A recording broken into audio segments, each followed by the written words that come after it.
just for the beginning of the call, I would like to put faces to the names.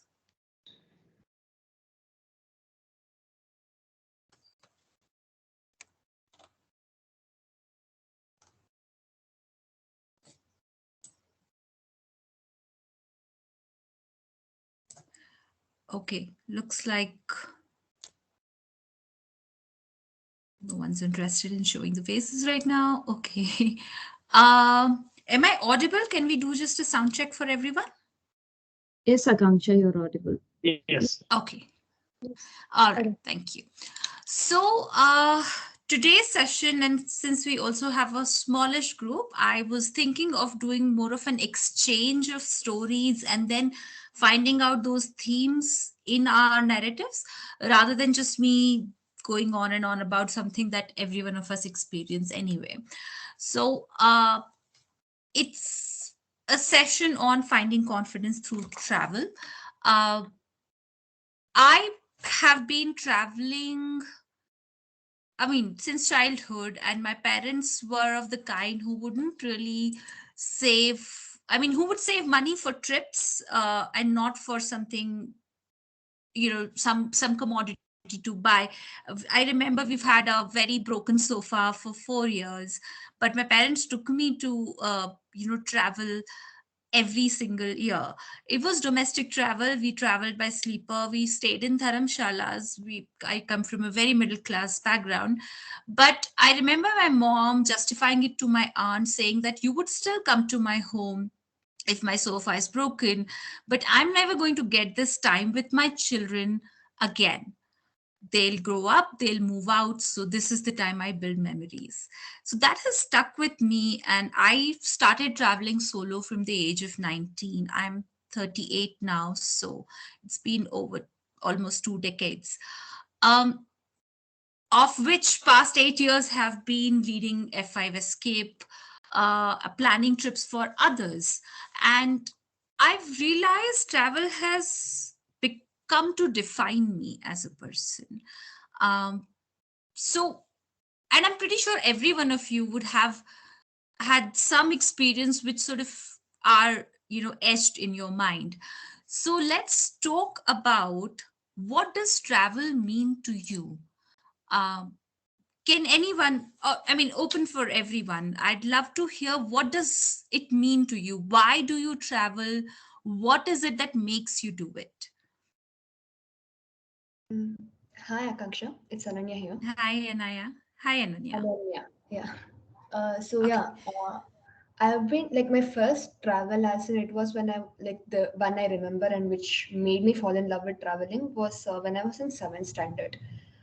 Mhm. I was a very like not uh, my school. I am a very social person right now, but in school it was not the same. I was kind of Mhm. shy and silent, quite type of a kid. And there was this one group, like you go out in this group who you don't where you don't know people. You go with two of, and then there you make friends, kind of a thing. So that Yes. was the first time I was doing such a thing, and then it was quite pleasant. Like they were so friendly. In spite of knowing that we will be meeting for a brief period of time, everyone was so nice. We were playing together. We were having fun. We were sharing food and everything. To see this side of human beings, where even when we know it is for a brief moment, but all of us are sharing our joy with each other, that was kind of very interesting for me at that age. To me, travel even till today remains about people more than places. It's about the culture of a place. It's about the people in that place who are like who catch my interest more. So whenever and apart from people, if there is another kind of a weekend kind of getaway, if I do something, then that will be mountains. I'm more of a mountain person. Okay. So it either has to be a long trip where I can go to a place, I can stay with the people there. In like I don't like going to hotels and staying there.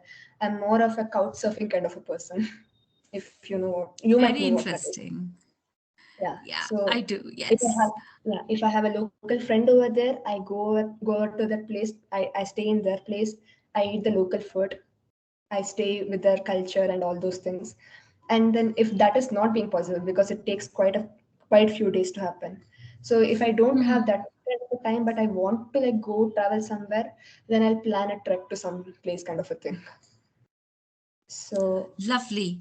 You've there is okay. two. That is amazing, Ananya, and thank you because we'll come to revisit all these themes that you've mentioned about people and about traveling with strangers and making friends. Yeah. And FYI, I live in mountains. That's why I'm wearing all of this because it's still cold here. Uh, I am in Nainital district. I've been living here for 6 years now. Yeah, and as you said, Uh, travel defines me as well because uh-huh.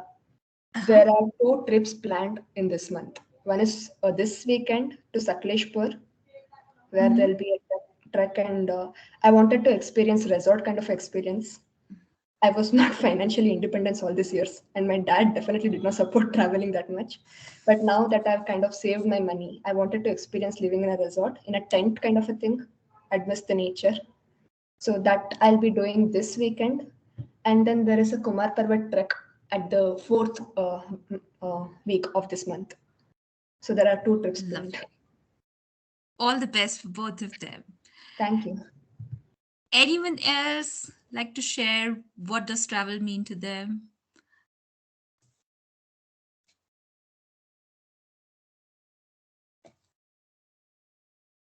You can have one more. Uh,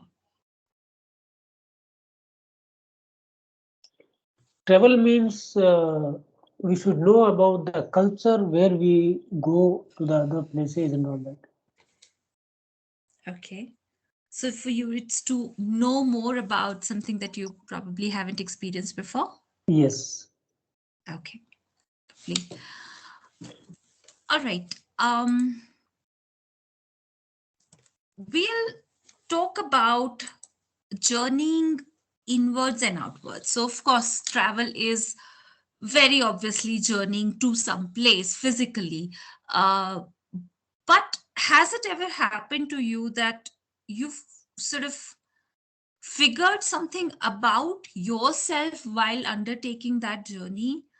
I would like you guys to think on how you used to travel as a kid. Like, what happened in your head at that time, if you can remember, when you were traveling as a child with your parents or extended family or a school trip, versus when you travel now, even with a group or alone.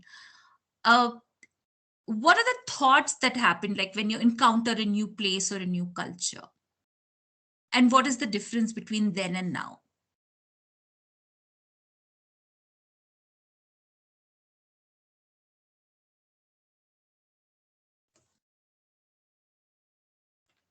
Let's keep it interactive because my stories would bore you. You do not know me. So I'd really like to know, and I'd really like you guys to share amongst each other.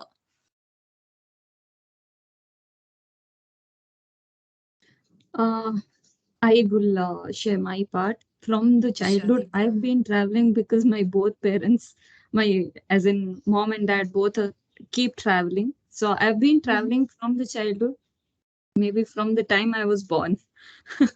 And I still travel, and it is pretty good. Like, you it's for me, it's meditation. You don't have to necessarily do see culture everything. Yeah, all that puts together, but it's a nice experience again, and you calm yourself down and get back to the regular life, right? So yeah.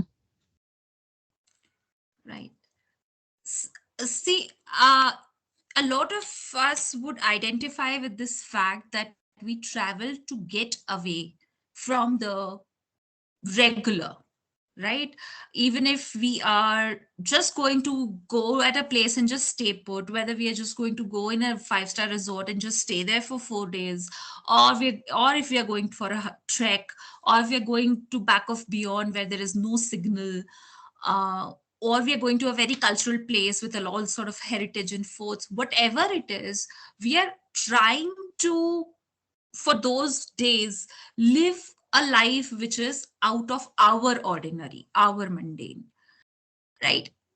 There is also an element that we all travel to come back. You just notice, or just think on it.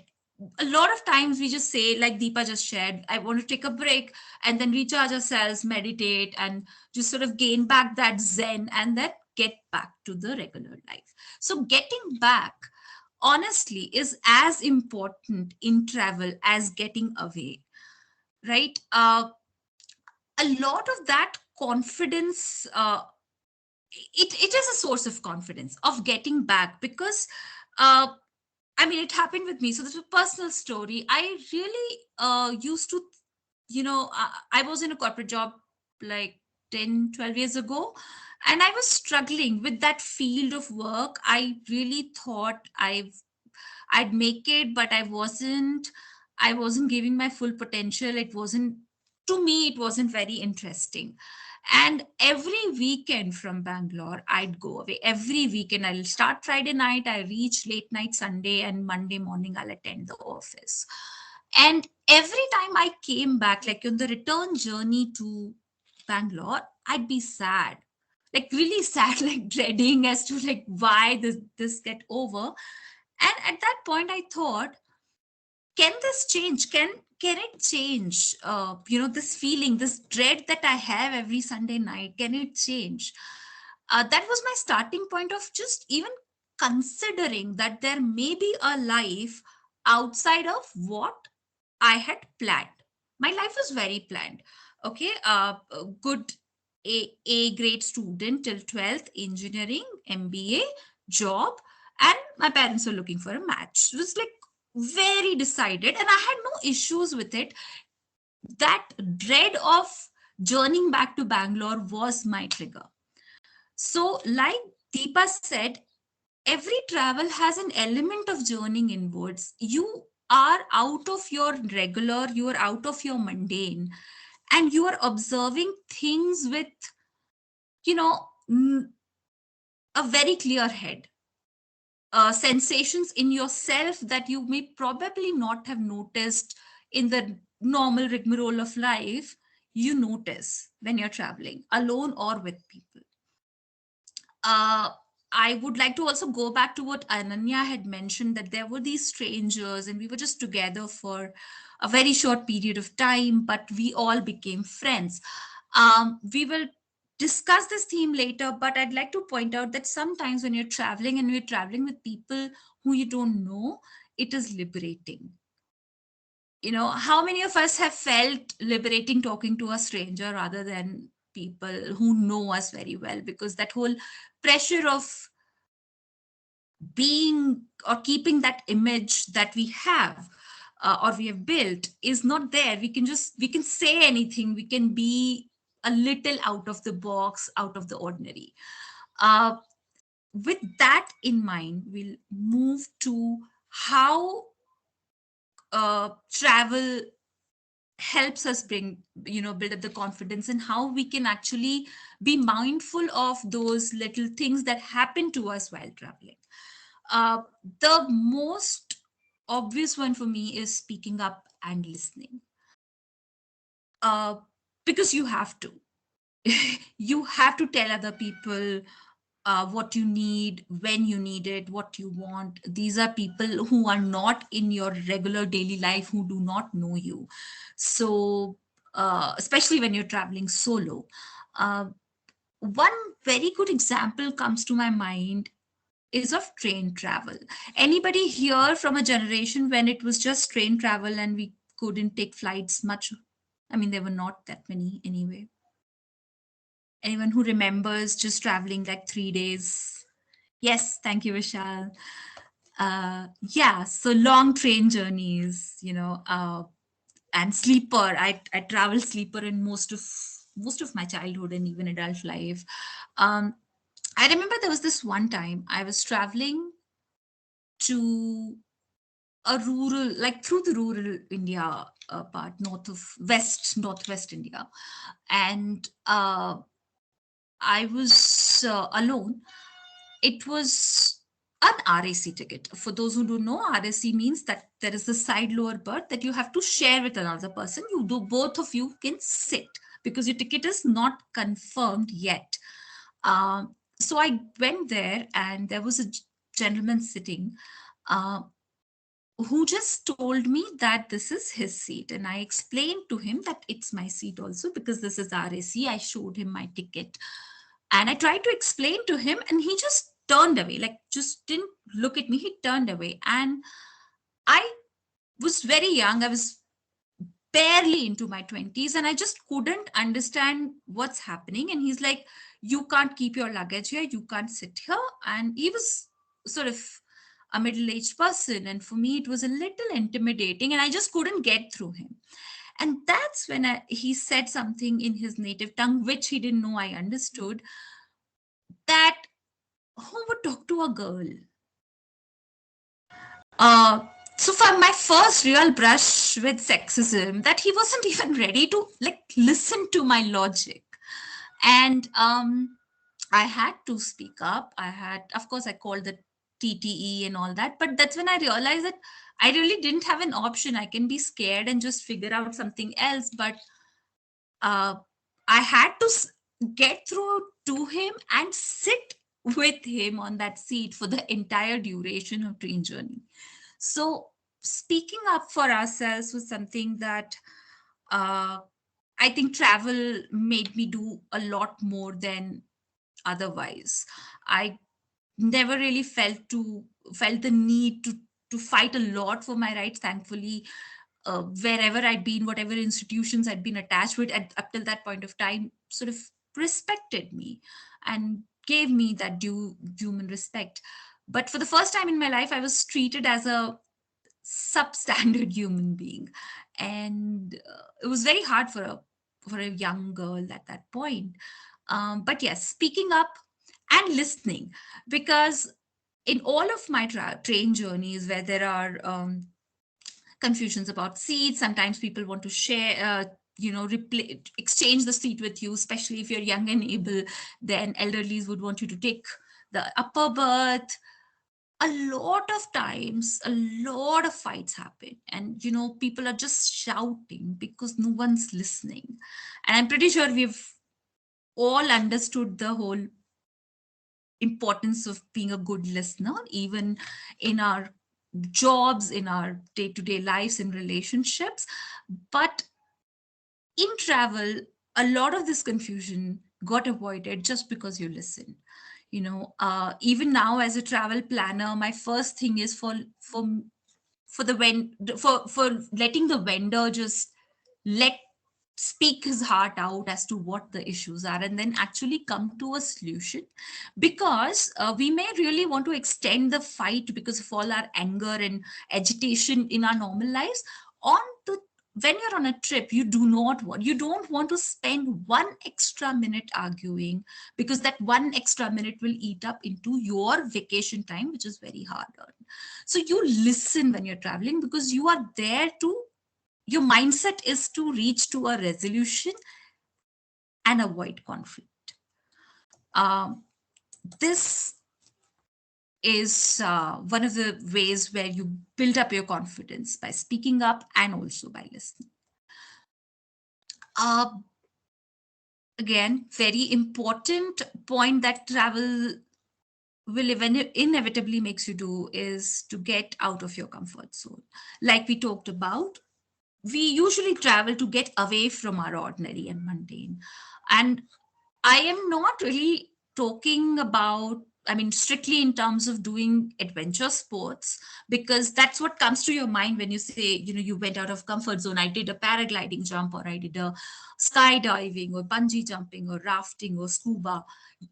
For sure, definitely classified as getting out of your comfort zone, because that's something you probably hadn't done in your life before. But I'm also talking about the lesser obvious stepping out of comfort zones. You are eating food that you've never eaten before, or you are entering into somebody's house. Let's say if you're staying in a homestay, or you're couch surfing like Ananya does. You're entering into a culture which you may not know about. Like if someone from Europe is coming to my house as a house guest, he'd probably be a little out of his comfort zone because he'll have to remove shoes at the entrance. And there are a lot of things that we take for granted at our homes, but for other people it's news. You enter into a place where the weather isn't what you're used to, or whether the water isn't what you're used to. Every single thing you deal in travel is delightful to you in that moment, but think about how many comfort zones you're constantly crossing every single hour of your trip. For me, uh, big confession, sleeping in a strange bed is stepping out of my comfort zone. I don't sleep very well, and yet I do extended trips of 30 days. So yes, you inevitably become a more malleable person when you're traveling. You inevitably sort of become somebody who expect things to go out of ordinary. You go in there with a mindset, "K, bring it on. It's okay if it's changed. I mean, if it's not what I'm used to." And same goes for prejudices. I mean, like ours is a country that is so diverse that prejudices are also diverse. We have north versus south and east versus west, and then there is northeast, and there is beef eating versus meat eating versus vegetarians versus vegan, religions, every region, the language changes. Every step of the way, every 50 kilometers you travel, you have an opportunity to break down a prejudice and see a human being as a human being, especially those of us who are so interested in culture and people. And when travel means culture and people to you, you are automatically allowing that new information to enter you and make you a better, more accepting person. And with that, uh, also comes in humility about how much we do not know. We never, surprisingly, we don't really talk about humility when we talk about confidence. We don't, confidence, when somebody says that word, what comes to your mind is a very assertive person, knows her mind, uh, speak up for herself, can do it, like that attitude that, okay, nothing is impossible, I'll deal with it, I got this. But I personally think humility is a big chunk of your confidence, because it keeps you grounded, that your confidence doesn't become arrogance, that it is not overconfidence. What's shining through is a knowledge that you have amassed, but the wisdom that you do not know everything. And travel is a great teacher for that, because like I said, every 50 kilometers you travel, you break down a prejudice. So that would be another thing. All of this has happened to you, so I'm not sharing any new information. Just sort of think on these terms when you take your next trip, and maybe take time to interact with nature, with people, uh, to realize what's happening to you. We move forward to strengths and weaknesses. Um, Anybody wants to share anything so far? I can stop talking for a minute. Anything that resonates?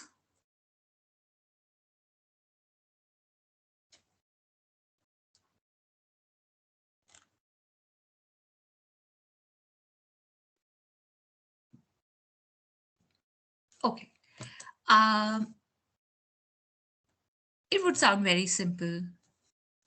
Travel makes you realize your strengths and weaknesses, but it's in a very, like, silent, quietly creeping upon you way, rather than being very obvious.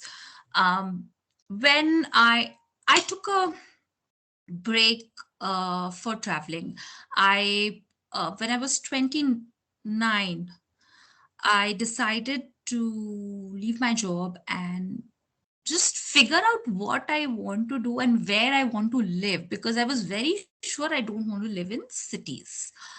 But of course, I wasn't rich enough to just go spend extended duration of time at some place and not really have a source of income. So what I did was I wrote to I figured out a tentative area. It started with Kutch in Gujarat, and I wrote to a few organizations that, you know, this is me, this is my educational background, etc., etc. This is what I think I can do for your organization, and in return, I asked for food and shelter. And I mean, at that point, the gig economy was sort of on its baby steps, but I figured out 10,000 rupees a month assignment, remote working, sort of a internet research thing that I had to do. Um, and off I went. I stayed for 3 months in Kutch. I finally ended up teaching remedial English to a bunch of, I mean, it was a rural school, and they also had a homestay where I, uh, you know, interacted with the guest in the evening. So I was part guest manager, part English teacher in that place. Never in my life, never ever had I imagined doing that. But for the first time I felt like I'm in my element. Like I was extremely productive, even when I wasn't really required to. I I traveled slowly.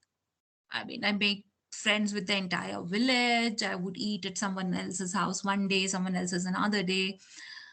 I realized that my biggest strength was that I do not fear uncertainty.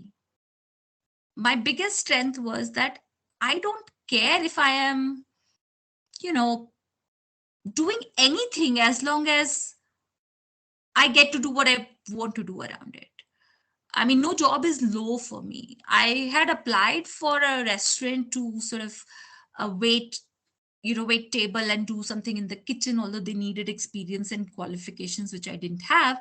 But I was, I applied for being a clerk at a desk because this was a location where I wanted to live, and they just had a few hotels, and I applied for those positions. I realized that the whole notion of having a reputable job didn't exist in my head. So that was a strength that I built upon. That was the strength that was a realization that gave me a push to get into entrepreneurship and to really create something that I would want to do for the rest of my life, even if no one pays me money. Um, because I realized money wasn't that important to me at that point. I also realized that there are certain things that I can't compromise on. You may call it my weakness, you may call it the limitation, but these 3.5